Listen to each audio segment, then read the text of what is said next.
मुंबई महापालिकेमध्ये महागड्या गाड्यांसाठी पैशांची उधळपट्टी. स्कॉर्पिओऐवजी इनोव्हा क्रिस्टा गाड्या घेण्याची मागणी. 6 महिन्यांमध्येच नव्या गाड्या घेण्याचा प्रस्ताव.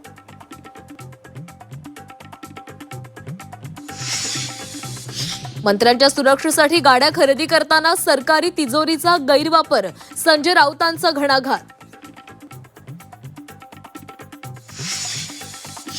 परीक्षा सुधारणा विधेयकावर आजही लोकसभेमध्ये चर्चा. राहुल गांधी आज बोलण्याची शक्यता. तर मोदींनी कॅमेऱ्याचा अँगल नाही तर हृदयाचा अँगल बदलावा. प्रियंका गांधींचा टोला. विद्यार्थ्यांना लक्ष्य करणं थांबवा. विद्यार्थ्यांचा छळ सुरू ठेवल्यास आंदोलन करणार. अभिजित दिपके यांचा सरकारला इशारा.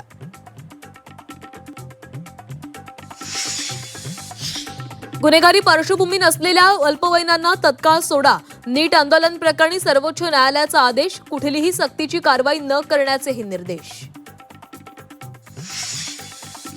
नीट विद्यार्थी आंदोलकांना फडणवीस सरकारचा मोठा दिलासा. महाराष्ट्रातील विद्यार्थ्यांचे आंदोलन काळात दाखल गुन्हे रद्द करण्याचे आदेश. दोन्ही राष्ट्रवादीच्या विलिनीकरणाच्या चर्चांना पुन्हा उधाण. सोमवारी अमित शहांच्या भेटीनंतर काल सुनील तटकरे यांनी घेतली पंतप्रधान मोदींची भेट. गेल्या आठवड्यात पवारांनीही घेतलेली मोदींची भेट. मराठा आरक्षण आंदोलनाला 3 वर्ष. मनोज जरांगेंनी अंतरवाली सराटीमध्ये बोलावली बैठक. पत्रकार परिषदेमध्ये कोणती घोषणा करणार याकडे लक्ष.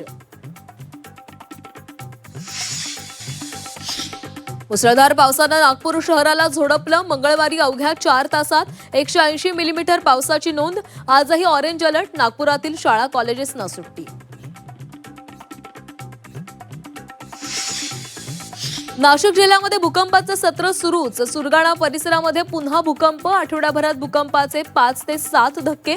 नागरिकांमध्ये भीतीचं वातावरण.